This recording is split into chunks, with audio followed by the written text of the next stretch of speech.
대불정경 보고 있습니다.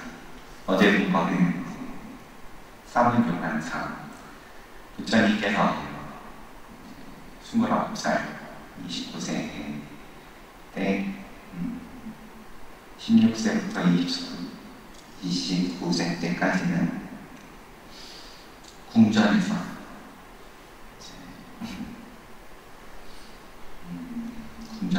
겨울 궁전, 여름 궁전, 우기 궁전 세 군데 돌면서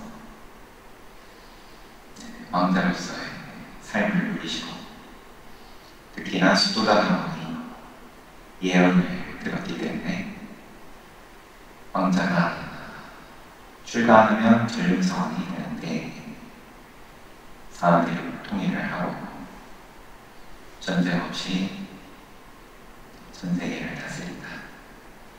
하지만 출가를 할 거다. 출가를 하면은 부처를 이루어서 모든 중생들에게 이익을 준다. 출가하는 계기에 대해서 노의, 경자, 또 사문 보게 되면 종교적 외경심이 일어나서, 그래서 세속의 삶을 버린다, 이런 구체적인 예언을 들으셨어요. 그래가지고 단속을 열심히 하고 안락한 삶 속에서 노인이나 병자나 또 시체나 사문 구경을 못하도록 궁녀들에게 둘러싸여서 삶도로 장치를 최선을 다했겠죠. 아버지의 마음이 한 나라의 약속의 마음으로서. 하지만 때가 되었을 때 선신들이 몸을 바꿔가지고 나타났는데 인간이 어떻게 해볼 도리가 없었다. 그래서 평생 29살 때까지 못 보다가 처음으로 그렇게 적나라한 모습이죠. 인간이 다 죽음 또는 유한하다는 입장에 대해서, 노인에 대해서는 살 날이 얼마 남지 않았다. 저게 뭐냐? 나무한테 왕궁의 궁전으로 가는데 저런 거는 그냥 처음 본다. 도대체 뭐냐? 노인입니다. 노인이 뭔데? 살 날이 얼마 남지 않은 사람입니다. 왕자님이나 저나 모든 사람이 다 피할 수 없습니다. 그러니까 우울증에 걸려가지고 되돌아와가지고 4개월 동안 있다가 왕이 그 소식을 듣고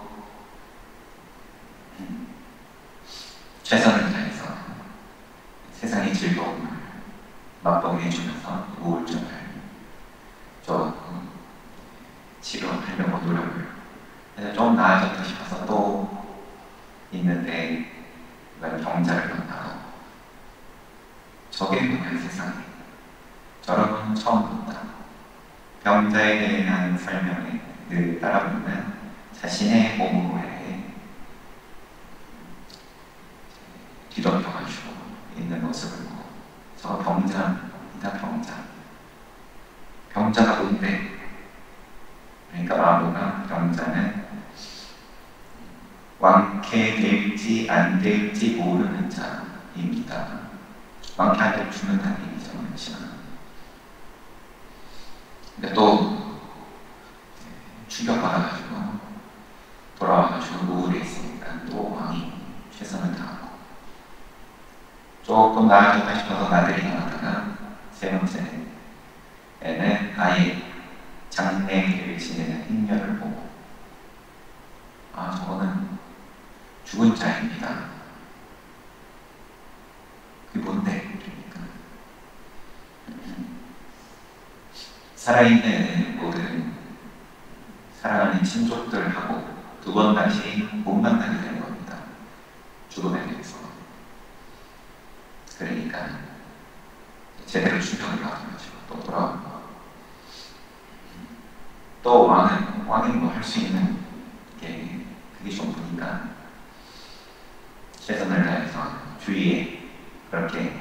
우울증을 도지게 하는 거는 치워버리고 즐길 수 있게끔 장치를 계속 쏟아붓고, 네 번째 사문을 보게 되는데, 사문도 처음 보고 저거는 마음에 든다. 뭐냐? 사문이라고 합니다. 머리를 감고 수염을 감고 나오는 집으로 물을 들인 옷을 입고 가가지고, 당신은 뭐하는 사람입니까? 말을 걸었어요. 이번에 처음으로 4번 가운데에서. 그러니까 저는 사문이라고 하고 이렇게 살면서 뜻을 어디다가 두냐면 십선도의 뜻을 둡니다. 착한 선자가. 그래서 중생들의 모든 중생들의 이익을 생각을 합니다. 이거는 제가 워딩을 조금 다시 확인해 볼게요. 색깔표.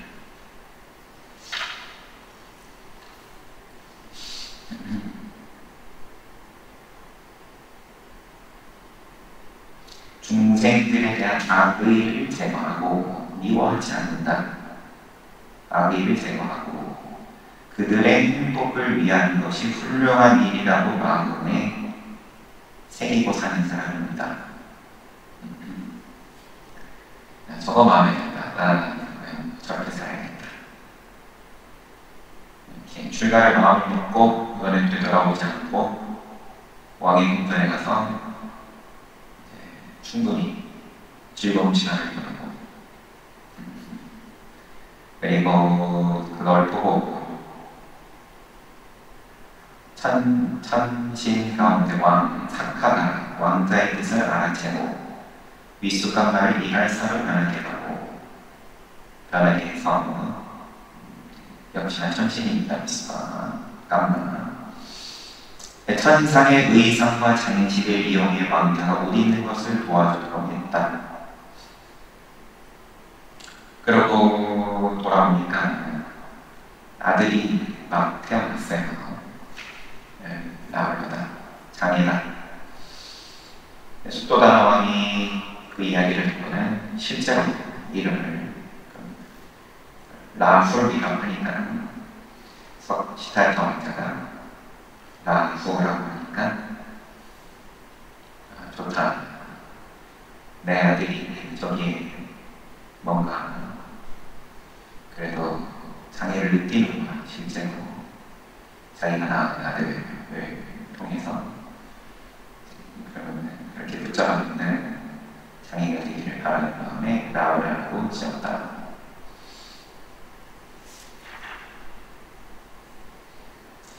이발사가 등장하죠. 게이를 지게제일 이름이 뭐였죠? 부처님 일대기 나나준자와 같이 출가를 했던 왕자여서 타고 또 이발사.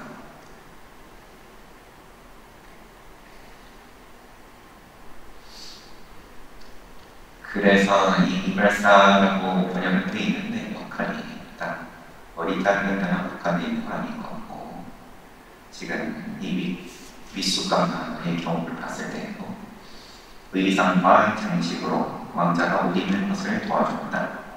전반에 걸쳐서 그런 어떤 시종 역할을 하는 그런 명칭이 아니라 싶어요. 이 발사라 그러면.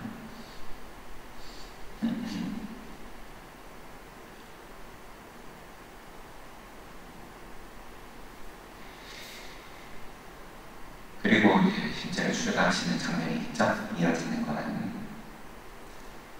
키사국담이 공주의 강은어. 늘 이 장면도 나왔죠. 다른 공주인데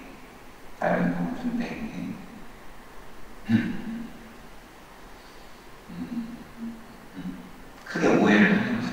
부처님이 시달타 왕자가 나를 좋아하는 건다. 혼자 착각을 하는 장면을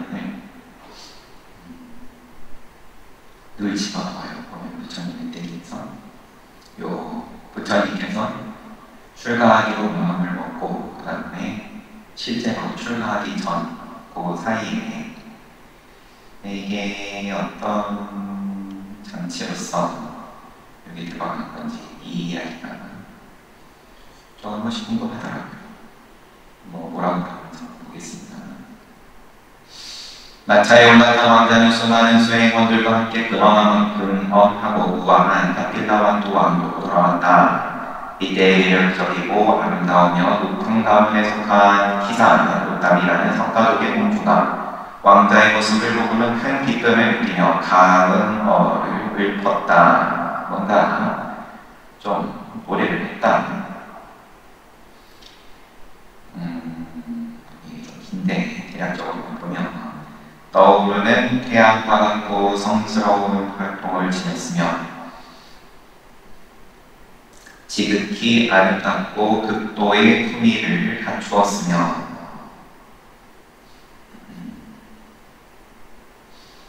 찬탄을 하는데 실탄 왕자에 대해서 영광스러운 아들을 낳은 행운의 어머니는 평화롭고 행복할 것이다. 아들이 지닌 재능과 미모를 꼼꼼히 살펴보던 그 어머니의 만족감은 날이 갈수록 행복한 마음을 낳을 것이다. 저토록 영광스러운 아들을 낳은 행운의 아버지는 평화롭고 행복할 것이다. 내 아버지의 만족함은 날이 갈수록 행복한 마음을 낳을 것이다. 저토록 영광스러운 남편을 지닌 아내의 마음은 평화롭고 행복할 것이다. 아내의 만족감은 날이 갈수록 행복한 마음을 낳을 것이다. 이렇게 가능어를 노래했다. 항아리에 기름을 계속 부으면 결국 넘치게 되듯 사람 또한 매우 기쁘고 즐거운 일을 받게 되며 넘치게 됐다. 그처럼 넘치는 기쁨과 즐거움의 느낌을 개성이나 산문의 형식으로 표현한 것이 우다나 강근어라고 한다. 뭔가 기쁨과 즐거움을 개성이나 산문으로 이야기를 한 게 가문이다. 석가족 공주의 가문어를 듣고 왕자는 부처님 미래 왕자는 생각하기를 사촌 누이인 기사 국가미 공주가 내 모습이 나의 아버지 어머니 아내에게 즐거움과 밝음을 안겨줄 것이라며 기쁨에 넘치는 시를 읊었다. 그러나 실로 무엇이 사라질 때 진정한 마음의 평화가 오를 것인가? 왕자 입장에서는 본인은 찬탄한 나이니까 나의 일어난 모습이 혈통이든 품이든 지성이든 또 겉모습이든 이것이 주변 사람들에게 저렇게 즐거움과 밝음을 노래할 만큼 기쁨을 남겨주는데 그런데 실로 무엇이 사라질 때 진정한 마음의 평화가 오를 것인가? 이런 생각을 했다. 왕자는 그러자 이미 그 마음이 이미 번뇌에서 벗어난 왕자에게 사문까지 보고 노인부터 단계별로 보고 번뇌에서 마음이 벗어난 왕자에게 이런 생각이 일어났다. 탐욕의 불이 꺼질 때만 진정한 평화가 있다. 진애의 불이 꺼질 때만 진정한 평화가 있다. 치안의 불이 꺼질 때만 진정한 평화가 있다. 탐진치가 꺼질 때 그리고 교만과 사경 등 번뇌의 열기가 사그러질 때만 진정한 평화가 있다. 기사국담이 공주는 평화롭게 하는 요소에 대한 유쾌한 시를 읊었다. 그리고 나는 궁극적인 실체이자 모든 고통이 종식된 결과를 찾아 돌아다니는 자이다. 나는 바로 오늘 궁극적인 실체인 결과를 찾아 출가하여 사문이 되어야 했다.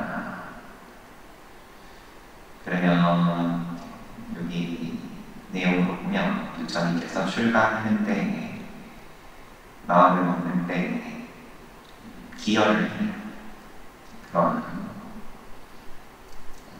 공주의 감어라고 보면은 틀리지 않을 것 같습니다. 저렇게 모양 보고 좋아하는 노래를 하는데 처음에 부처님 아직 아니죠. 시달던 입장에서 거꾸로 무엇이 사라질 때 마음의 평화가 올 것인가 라고 스스로 되묻고, 그리고 탐욕, 진해, 치안, 그리고 교만과 사견 등의 번뇌가 사라질 때 진정한 평화가 있다.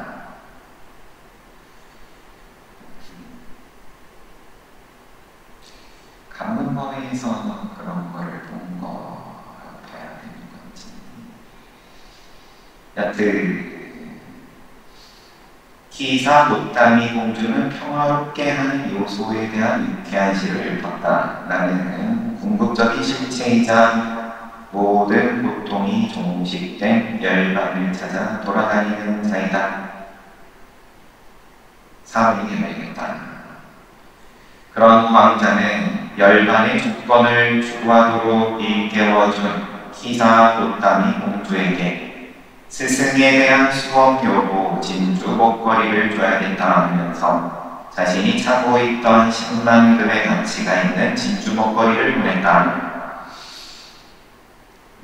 수업료 고맙다고. 너의 감로가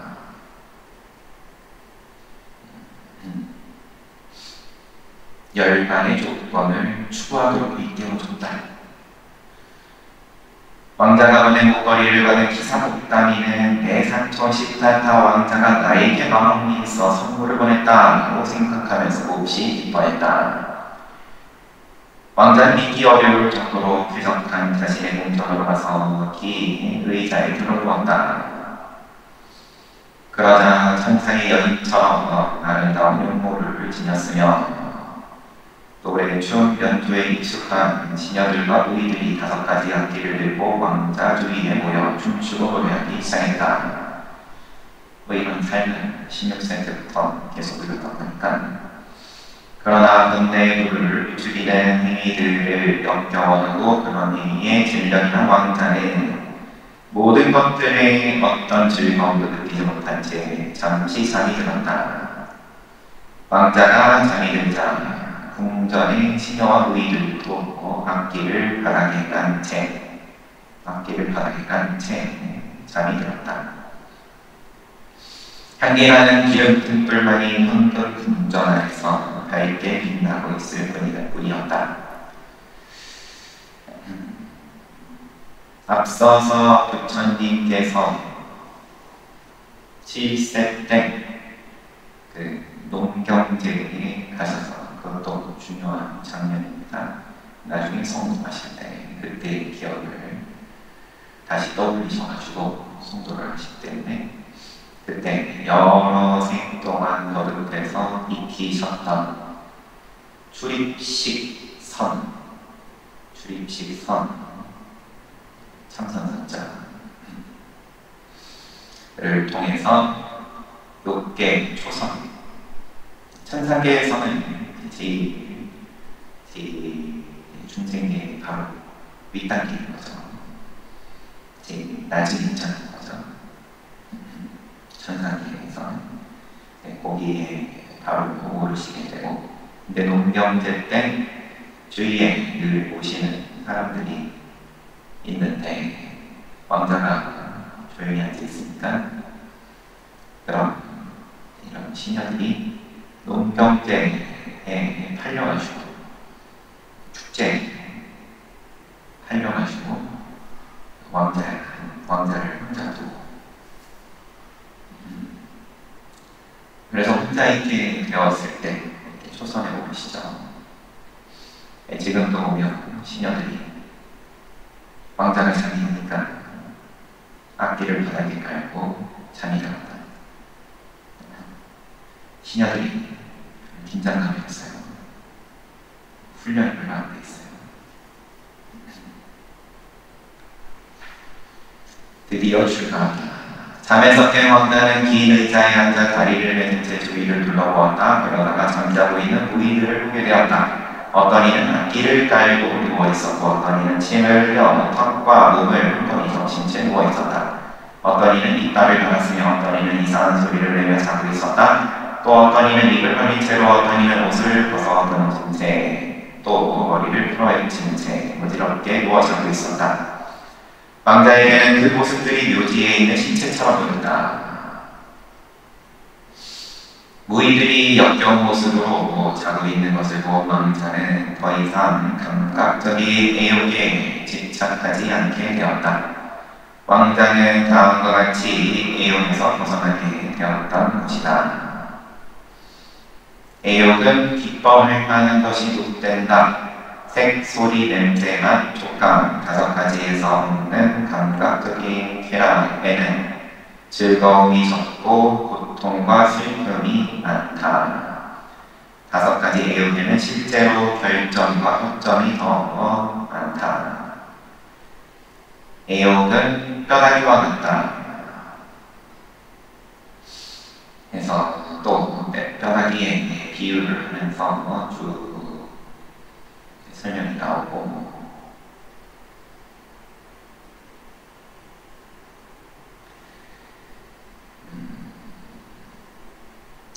마르고 허기진 개가 살점 하나 없는 뼈 한쪽을 얻게 되면 침을 뚝뚝 흘리며 뼈를 물어뜯지만 결코 만족할 수 없다.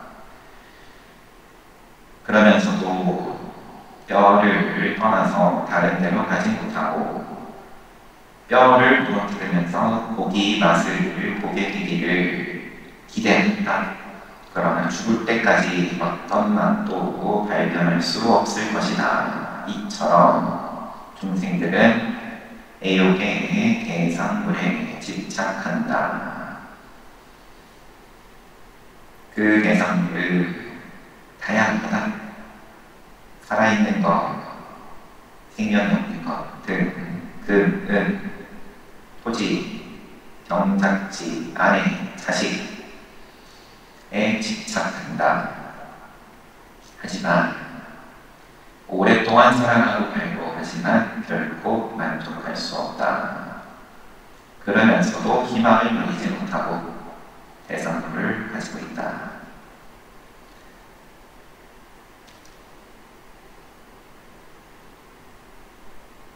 결국은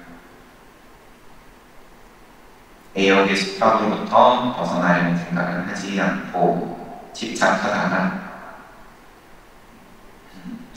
속세의 책임을 다하는 동안 아내와 자식들의 발밑에서 죽음에 이르게 된다. 세 번째 비유는 고기 조각과 같다. 여기 이 고기 한 쪽을 움켜쥔 채 날아가는 독수리가 있다. 그 고기를 뺏기 위해 주위에 모여든 수많은 새들이 독수리를 뒤쫓는다. 끊임없이 공격받고 고통을 견뎌야 한다. 고기 조각을 모아버리는 순간 고통스러운 일에서 벗어날 수 있다. 다른 새가 낚아치면 그 새가 다른 새들에게 쫓기면서 공격받게 될 것이다. 어떤 새라도 똑같은 공격에 빠지게 된다. 이와 같이 애욕의 대상물을 나의 것, 나의 소유로 집착하는 자들은 강도, 약탈, 사기 등을 당하는 위험에서 벗어나지 못한다. 집착하는 동안 모든 종류의 위험에 둘러싸인 채 삶을 구속받는다.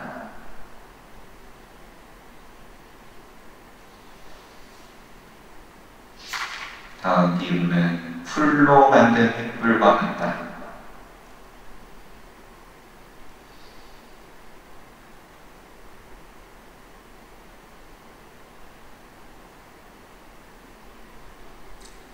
다음은 잿불 무더기와 같다.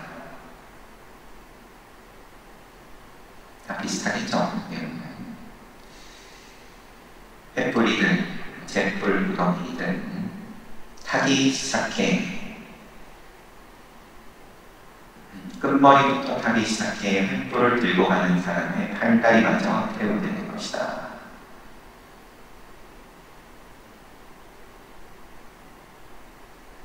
다음 비유는 꿈과 같다.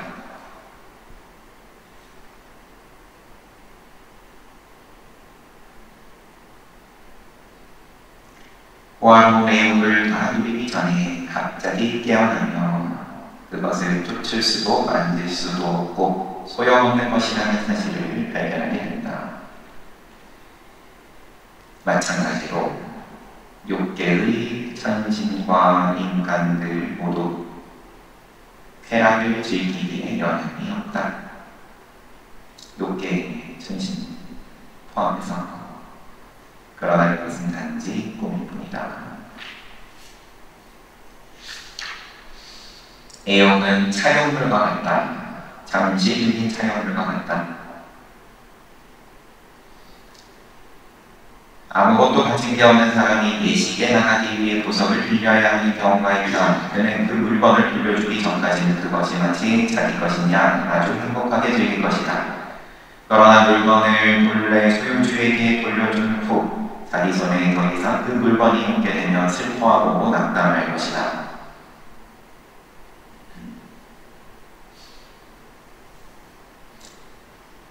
애용은 열매가 달린 나무와 같다.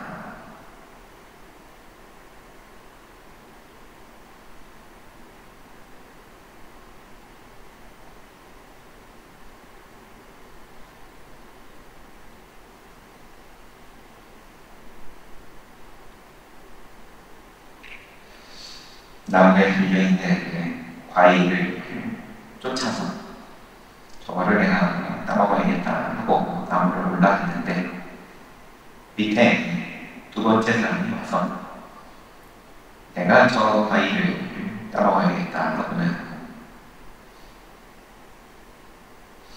나무를 잘라서 쓰러뜨려야겠다 하고 나무를 쓰러뜨리니까 이미 나무에 올라가 있던 사람이 불구자가 되거나 목숨을 잃을지 모른다. 다른 건 안 되고 과일만 눈에 보이면 뭐가 어떻게 일이 돌아가는지 모르다가 안 좋은 일을 당하고 나서 후회한다. 도살장과 같다. 날카로운 칼날과 같다. 독사의 머리와 같다. 이어집니다. 상당한 분량을 여기 지금 할애를 하고 있어요. 이 비유들이 왕자가 잠에서 깬 다음에 무희들의 모습을 보고 자고 있는 모습을 보고 감각적인 애욕에 집착하지 않게 되었다. 다음과 같이 애욕에서 벗어나게 되었다 하면서 이어지는 비유였습니다. 내가 사는 이 화려하고 장엄한 궁전은 사카, 천신의 왕 사카의 부처인 외자양타 궁전에 비견될 만한 것이었다. 그러나 오늘은 마치 죽은 자들이 있는 묘지처럼 보인다. 욕계새끼 구색견의 실로 붉고 힘찬 불꽃으로 활활 타오르는 큰 집과 같다. 욕계, 새계, 무색계까지 윤회하는 세상은, 모양이 있는 세상은 이러하다. 불타는 큰 집과 같다. 인간과 천신, 브라만들 를 포함한 모든 중생들은 태어나고 늙고 병들고 죽는다. 죽은 뒤 다시 태어나고 늙고 병들다 죽는다. 생로병사의 끝없는 과정에 묶인 채 크나큰 고통을 겪는다. 그럼에도 아직까지 생로병사에서 벗어날 길을 밟지 못한다. 언제쯤 그 길을 알게 될 것인가. 왕자는 이러한 사육을 통해 생로병사의 두려움을 깨달았다. 또한 욕계, 색계, 무색계에 있어서 내욕에 대한 욕구나 그 대상들의 즐거움과 기쁨은 적고 쓰라림과 악급 결점이 더 많다는 사실을 깨달았다.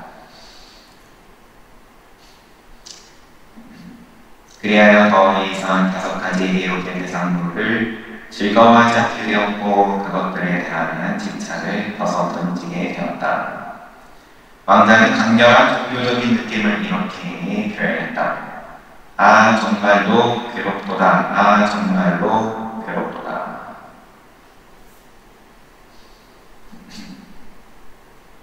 강렬한 종교적인 느낌을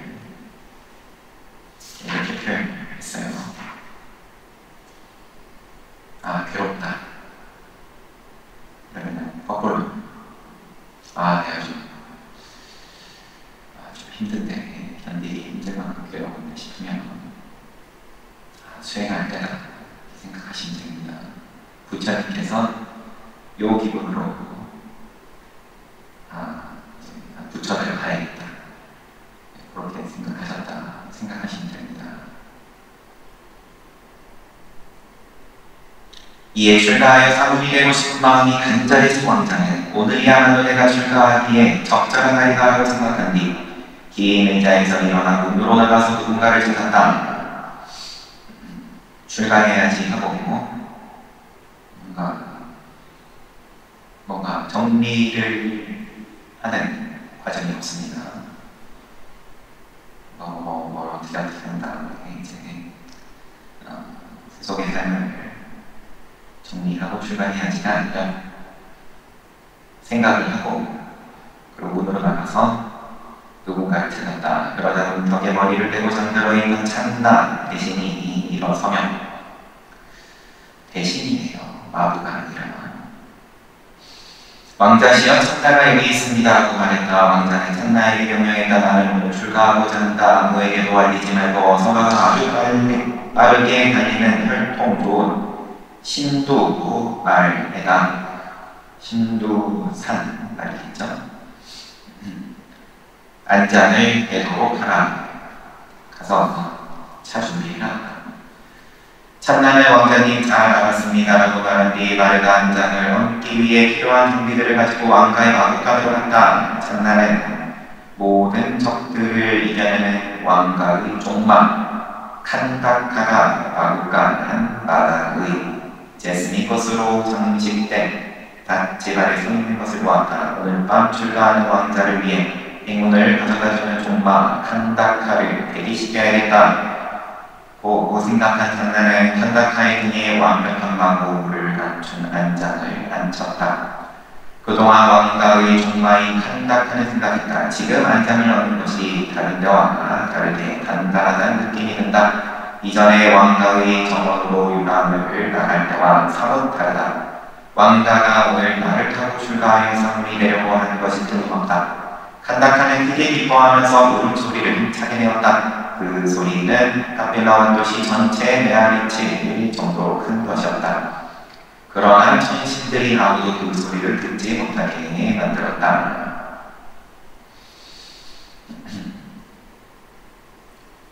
이 찬다 대신 그 다음에 칸다카, 종마 둘 다 부처님께서 태어나셨을 때 함께 태어난 7가지 포함되어 있죠.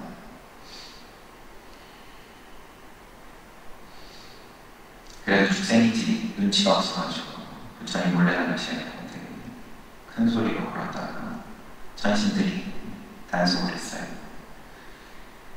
찬다 대신이 왕자 앞에 칸다카를 내려왔다. 왕자는 출가하기 전에 아들을 한번 보기 위해 야소다라 왕자 미가 있는 방으로 갔다.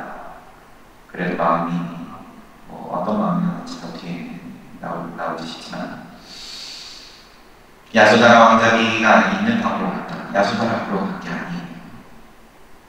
소원만 했지만 방문은 열려 있었고 방 안에는 향기로운 기름 등불이 밝히고 있었다. 나홀라의 어머니인 야소다라 왕자비는 제스민꽃이 뿌려진 침상 위에서 아기를 안은 채 잠들어 있었다. 문턱에서 왕자는 그 모습을 쳐다보며 생각했다.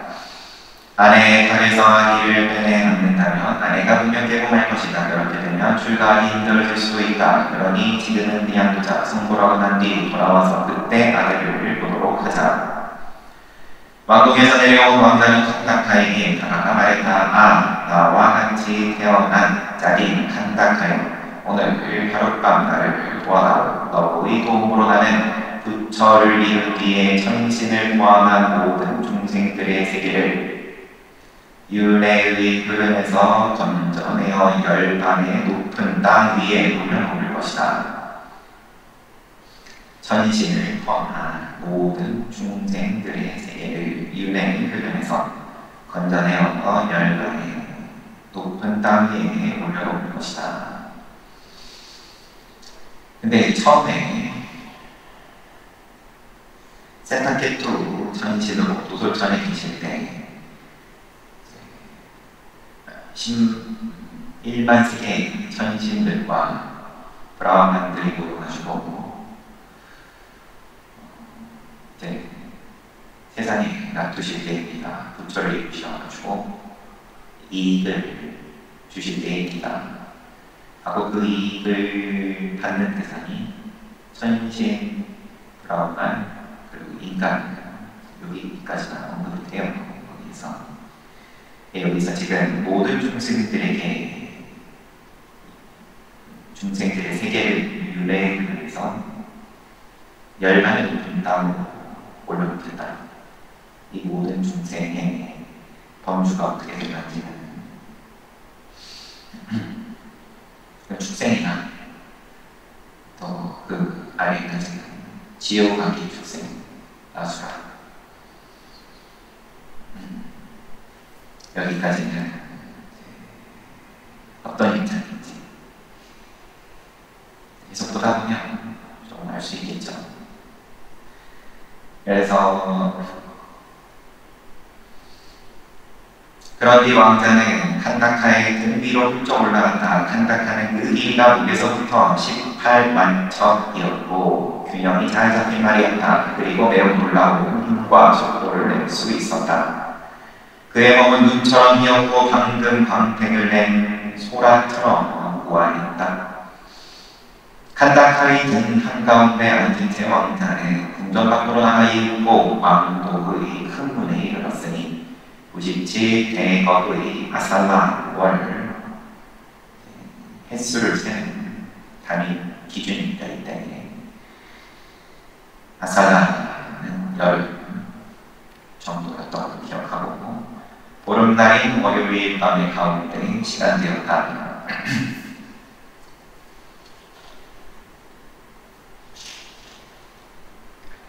이 성도의 장면인데 여기서 끊기가 조금 그래서 제가 시간은 거짓하겠지만 마저 보겠습니다.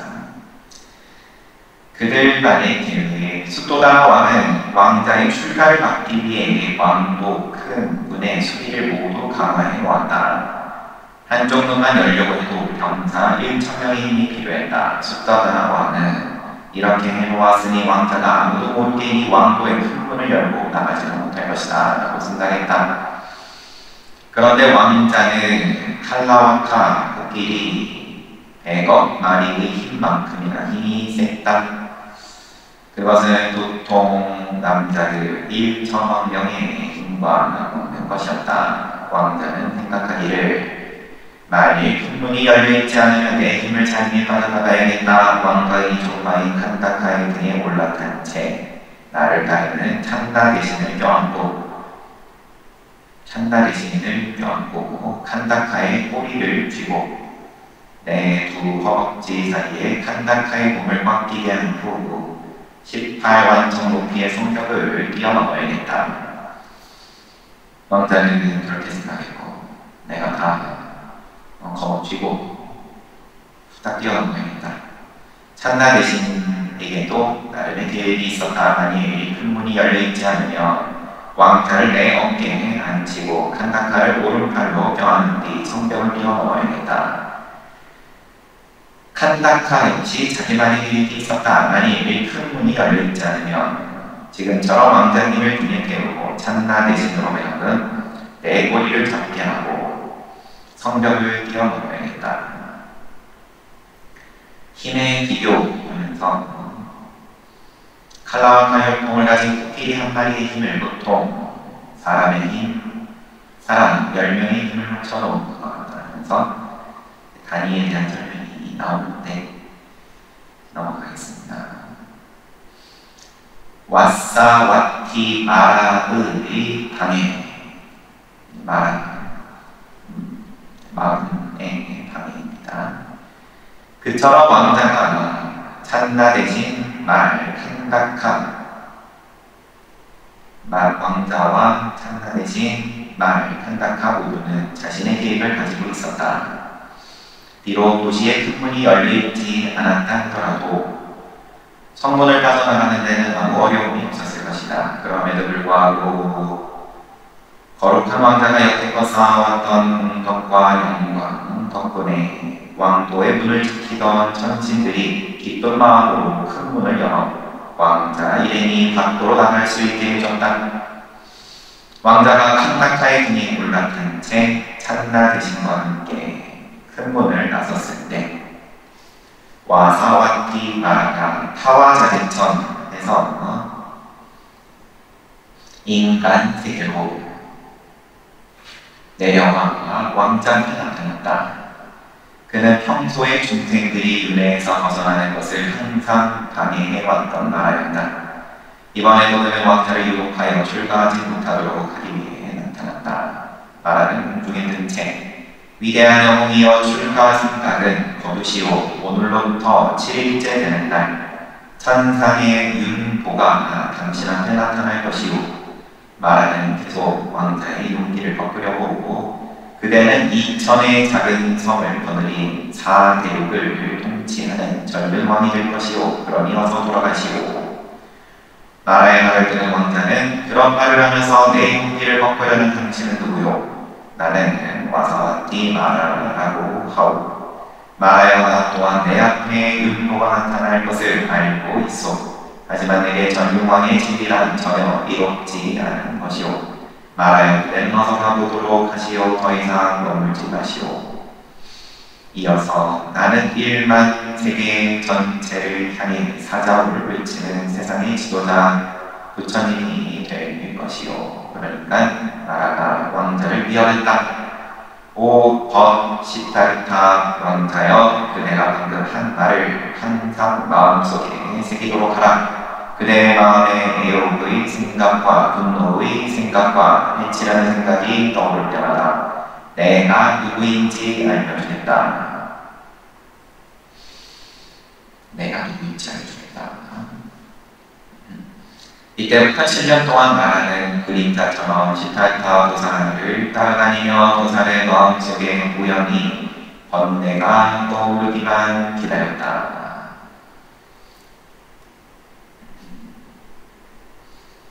잘 되라고 천신들이 마지막 보고 이야기하겠습니다.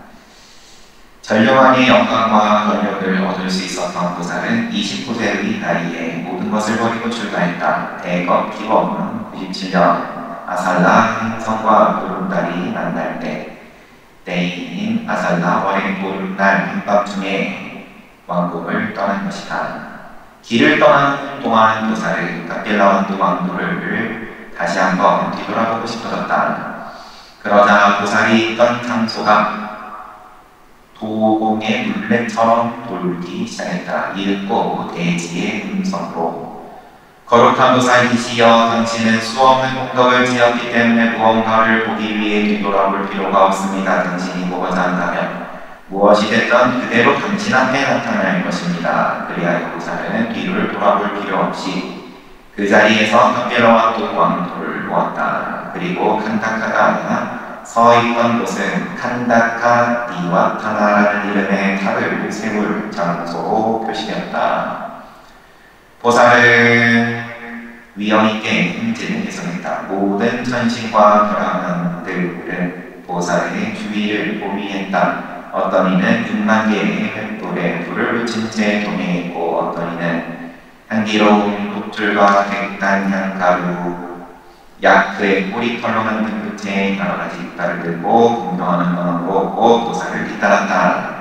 그들은 천상의 노래를 부르고 천상의 악기를 연주하며 도살이 가는 일을 동행했다. 거룩한 도살은 이러한 장엄한 모습으로 하룻밤 사이 사키야, 올리야, 말라나 세 왕국을 지나가는데 그 거리는 30요자강에 이르렀다. 그런 뒤 도살 일행은 아모마 강독에 도달했다. 자, 익숙한 이름이죠. 사키야는 글쎄요. 올리아족도 말라족도 사카족하고 서로 종족의 운명을 걸고 전쟁 직전까지 갔던 올리아족이죠.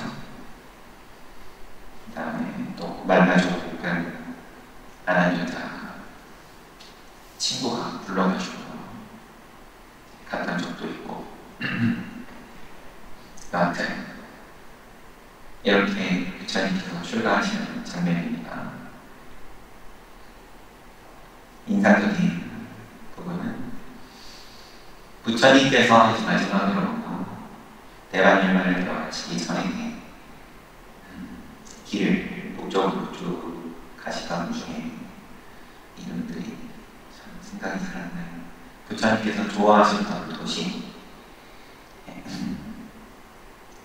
작은 도시였지만 마가다국의 공격을 마가다국이 멸망시키고 싶어 했지만 방어를 잘 해냈던 종족이 늘 화합을 이모가지고 잘 한 것으로 부처님께서 칭찬을 해주었던 이렇게 얘기해서 생각이 나니까요. 그 도시를 마지막으로 방문하시고 떠나는 길에 한번 돌아보시죠. 내가 이 도시를 보는 것이 오늘이 마지막이다. 또 여기 대불정경에서는 또 고장님이 어떻게 묘사가 될지 모르겠지만 출가하실 때 지금 카필라성을 한번 돌아보시고 싶은 마음을 일으키자 대지가 알아서 땅을 돌려가지고 보여주시고 볼 수 있게끔 해주고 출가할 때는 아들도 한번 보고 싶은 마음도 있고 그런데 부인이 깰까 알아보지는 못하고 이런 마음들이 솔직하게 묘사가 되어 있습니다. 또 그날에는 수모라 못할 때까지 살아왔던 고향 땅도 한번 보고 돌아보고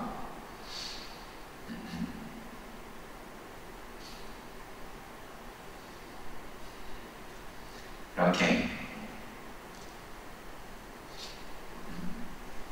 보통 또 날짜를 정해서 기념하는 게 우리가 부처님 탄신, 그 다음에 성도제, 열반제, 그 다음에 출가제 이렇게 8장면 중에서도 요 4장면을 가장 중요하게 생각을 하고 또 그날을 기념을 하죠.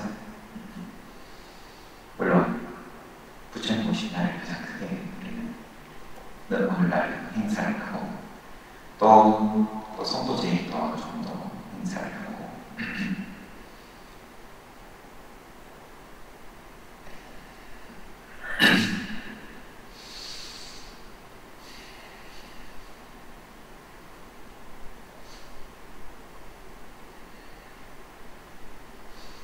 애욕에 대해서 결국은 집착에 대해서 5가지 아니, 비, 설, 신으로 느끼는 감각으로서 우리가 받아들이는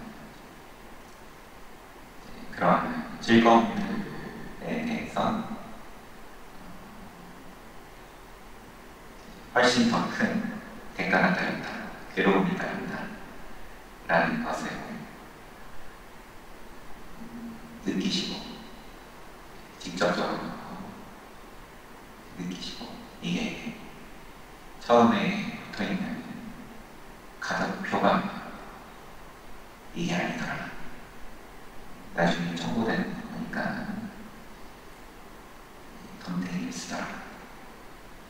처음에 얼마짜리다 해가지고 그 정도는 내가 하고 좋다고 그 즐거움을 누렸더니만 뒤에 치러있는 대가가 20,000원 아니더라.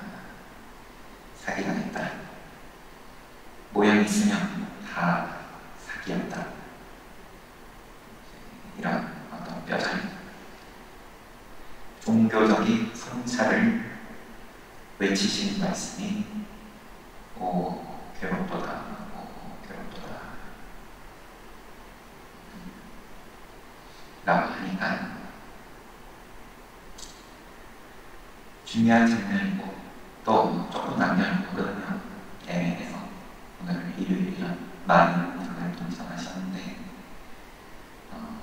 부처님께서 어떤 마음으로 어떤 과정으로 사분유가 크게 이야기를 하기는 하지만 플러스 이 사촌 사가족의 공주가 노래했던 가문어 그 다음에 부처님께서 자다가 일어나셔서 보았던 또이 무의들 5가지 즐거움을 주게끔 장치되어 있던 그 무의들의 또 전나라는 모습 이렇게까지 합쳐져서 봐야 될 것 같습니다.